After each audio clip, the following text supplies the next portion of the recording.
ሶፊ እንዳልናገር ጠብቄ ነበር፣ ግን እንድናገር አደረገኝ ዛሬ ላይ። እሱስ ምንድን መሰላችሁ እንድናገር ያደረገኝ? ሶፊ የምናውቃት ለተቸገረ የምደርስና ምስኪኖችን የምረዳ ልጅ ነች። እንዲሁም ዛሬ ላይ ግን አህሙና ፈኪ የድሮ የዛሬ ላይ ሳይሆን በድሮ ቶፊቅ ጋር እንደተጣላች ራሱ ከዛ ሙድ እንድትወጣ ምናምን ከጎኗ ሆኖ ሲያበረታቷት የነበሩ እነሱ ነበሩ ሳ ላኪን ዛሬ ላይ የነሱ ሰብ ሲነሳ ወይም የነሱ እንትን ሲነሳ ወታ ድምጽ ያልሆነችበት ምክንያት ምንድን ነው? ዛሬ ሳይሆን የድሮውን የሰው ልጅ አንገትን የሰራው እኮ አዝሮ ለማየት ነው አይደል እንዴ?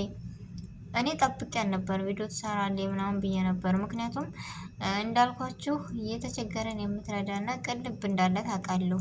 ዛሬ በእነሱ እንደጨከነች እሺ እንደምታዩት የተውፊቅ ራሱ ሲያነሱበት እንደዛ በድሏትም ሆነ ምንም ድምፅ ሆና ነበር አታንሱበት ምናምን ብላ። ዛሬ ግን ለፈቂና ለአህሙ ሰብ ሲነሳ ምንም ነገር የተናገረችው የለም እንዴ።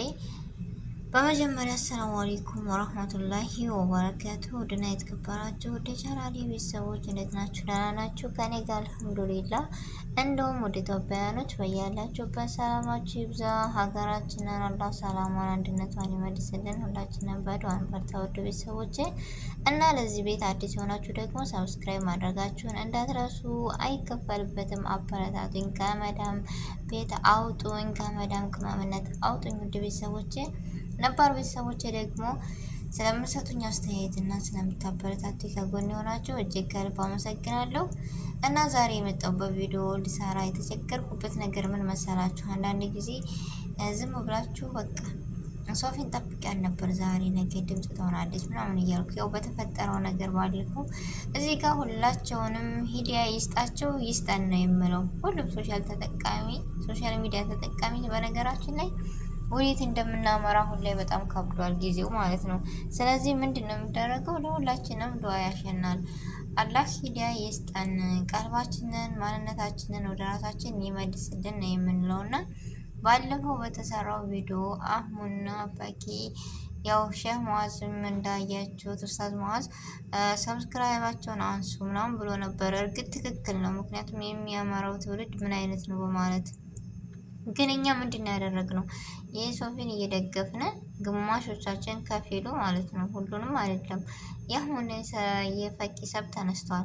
በዛ ላይ ደግሞ እኔ ጠብቀን ነበር ሶፊን ያኔ ድምፅ ትሆናለች ወይም እንደዚህ ትሆናለች ብዬ። ለምን እንዳልኳችሁ መግቢያ ላይ ያኔ የተቸገረን የምትረዳ ቅን ልብ ስለሆነ የቶፊቅን ራሱ እንደዛ ሲያነሱበት ታው ምናምን ብላ ነበረና ዛሬ ላይ ለምንድን ነው ያላለችበት የሚለው ምክንያት መጣልኝ። አንዳንድ ጊዜ ሰው ልጅ አይደለም በጓደኝነት መካከል የእናት አባት ልጅ ወንድም እኮ እየተጣላ ነው ያለው። የሆነ ነገር ሊፈጠር ይችላል። የሆነ ነገር ባለመግባባት፣ ባለመረዳዳት በመካከላቸው የሆነ ነገር ሊኖር ይችላል። ግን ምንም ይሁን ምን የሰው ልጅ አንገትን የሰራው ምንድን ነው? አዝሮ ለማየት እኮ ነው። በቀኝም በግራም በቃ በፊትም በኋላም ለማየት እስከሆነ ድረስ ይህ ፍቅራቸው የት ነው? ይህ ፈገግታቸው የት ነው? ተሳፍራ እንኳ ያለሷ መቻል አልችልም እያለ ሶፊ ለፈኪ ቪዲዮ የሰራች ልጅ ነች። ስለዚህ ያን ፍቅራቸው የት ገብቶ ነው? ያን ውደታቸው የት ገብቶ ነው ብዬ እኔ ራሱ እንትን አለኝ። ግን እንዳልኳቸው የሆነ ቅሬታ ራሱ ቢገባቸው ግን የፊቱን ማንነታቸው መርሳት የለባቸውም። አንዳንድ ጊዜ እኮ መጥፎ ነገሮችን ካስታወስን ወደ ድሮ ያይን በጣም ጨካኞችና እንትኖች ልንሆን እንችላለን። ግን የሰው ልጅ አሁን ባሉበት ታይም ሳይሆን የፊቱን ማንነታቸውን ሲያስታውሱና የፊቱን ሳቃቸውን ደስታቸውን ሲያስታውሱ ወደ ማንነታቸው በቃ ያን ነገር ራሱ መጥፎ ለስራ ብቴ ራሱ አያሰራሽም። ለምን የፊቱ ትዝታ አለ፣ የፊቱ ያሳለፉት ሳቅ ጨዋታ አለ። እዚህ ጋር ፈገግታቸው አያምርም? ማሻአላ በጣም ነው ደስ የሚሉት። ይህ ሰዓት ደግሞ ለሶፊ ሰው በሚያስፈልጋት ሰዓት እነሱ ሰው ሆነው ተገኝተው ነበረ። የችግር ጊዜ ደግሞ እየተረዳና የረዳ ሰው በጣም አይረሳም። ስለዚህ እኔ እንደዚህ አልጠበቅኩም ነበር ሶፊ ማለት ነው። ካጠፋሁ ይቅርታ። ለምን የሰው ልጅ ነኝና ልሳሳት እችላለሁ። የራሴ አስተያየትና የራሴ ማንነት ነው ይህ ላይ።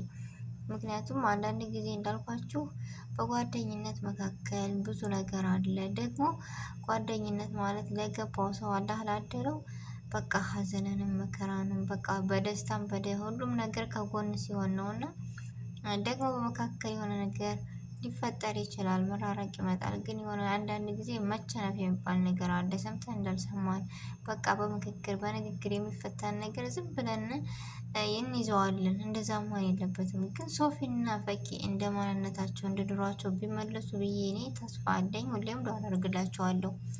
ያራራቃቸውን ነገር አለ ያንሳላቸው እና በጣም ደስ የሚሉና በጣም የሚዋደዱ ሶፊ በዛ ሰዓት እያለቀሰች ሰው በሚያስፈልጋት ሰዓት አህሙም ሆነ ፈቂ ለእሷ ሰው ሆነው ተገኝተው ቻናሏን እያበረታቱ ሸር እያደረጉ ቪዲዮ እየሰሩ በቃ የማያስቁ እያዝናኗት ነበር ያሉት።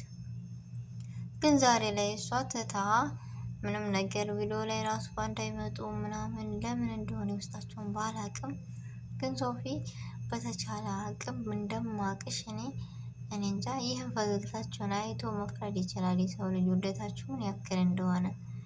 ዛሬ ላይ ግን ምንም ነገር የለም፣ ወፍ የለም። ስለዚህ ወደ ድሮ ማንነታችሁ ተመልሳችሁ ጠንክራችሁ ብትሰሩ። እንደውም ሶፊ ታስታውሱ ከሆነ ፈኪ ጋር ሳለች እንደው ማሻአላ አለባበሷ ሁሉ ተቀይሮ ነበረ። ጎበዝና ጠንካራ ሆና ነበረ። ታስታውሱ ከሆነ ሶፊ ትንሽ ካለባበሷ የሆነ የወጣ ነገር ስለምንለብስ ላኪን ፈኪያ ጋር ከተገናኘች ወዲህ በጣም ማሻአላ ተቀይራ ነበረ። ግን አሁን ላይ እንደምታዩት አይደለም ለነሱ ወታጅራ ገባች አስታርቀኝ ማድረሽ እያለች ይገርማል።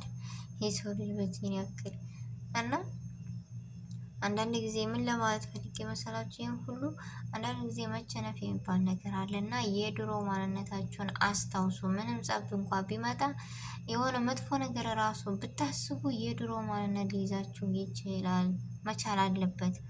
ያሳለፋችሁት አብራችሁ የበላችሁት የጠጣችሁት እንዳሁኑ ራሱ ባላችሁበት ታይም ባይመለስ እንኳ ይመለስም ብዬ አላስገድድም። ምክንያቱም አንድ ጊዜ የወደደ ልብ መጥላትም ስለሚችል፣ ግን የሆነ መጥፎ ነገር እንዳሰሩ እና ለሰው ቀን እንድታስቡ የሚያደርጋችሁ ነገር አለ። እሱም መሰላችሁ በፊት አብራችሁ የሰራችሁት ነገር፣ አብራችሁ የበላችሁት፣ የጠጣችሁት፣ የሳቃችሁት፣ የተጫወታችሁት ወደ መጥፎ ነገር በፍጹም ሊሰዳችሁ አይችልም። ብቻ ያም ሆነ ያም አህሙ ደግሞ በኮንፊደንስ እየሳቀ እኔ ብታነሱት በመቶ እንትን የዩቱባችንን ተቀብለናል ብሏል። በጣም ነው ያን ፓርት ደስ ያለኝ። ምክንያቱም በኮንፊደንስ ሲናገር እየሳቀ አይደለም፣ አልከፋቸውም። ያም ሆነ ያም ምንድን ነው ፈኪና አህሙ መቼም አይለያዩም። አንደኛ፣ ሁለተኛ ደግሞ መቼም እንደውም በቃ ብርታት ሆኗቸዋል ነው የምለው። እየጎበዙ ነው፣ እየጠነከሩ ነው አለ አይደለም ያ ነገር ተፈጠረና ብሎ አንገታቸውን ደፍቶ አልተቀመጡም። ስለዚህ ጉዞ ይቀጥላል ነው የምለው። ለነሱ ምንድነው የሆናቸው? ብርታት ነው የሆናቸው። ብቻ አሁን በዛ ኮንፊደንስ ሲናገር እኔ ማመን ነው ያቃተኝ ውድ ቤተሰቦቼ። ምክንያቱም ደስ ይላል ከምላችሁ በላይ እና አንዳንድ ጊዜ ፈተና ያጠነክራል የሚባለው ነገር እውነት ነው። ያው አህሙና ፈኪ ሁሌም ጉዟቸውን ጀምረዋል። ጉዞ ወደፊት ነው የምለው። ብቻ ውድ ቤተሰቦች የዛሬው የነበረ ቪዲዮ ይህን ይመስል ነበረ። ካጠፋው ይቅርታ ጠይቃለሁ። ስህተት ካለኝ ያረሙኝ። የራሴ አስተያየትና የራሴ ማንነት ነው። እናንተም እስኪ አስተያየታችሁን እንደዚህ ነው ብላችሁ ግለጹልኝ በኮሜንት። ውድ ቤተሰቦች በአዲስ ቪዲዮና በአዲስ ነገር እስከምንገናኝ ድረስ በያለንበት የዓለም ዳርቻ ሰላማችን ይብዛ። አሰላሙ አሌይኩም ወረህመቱላሂ ወበረካቱሁ።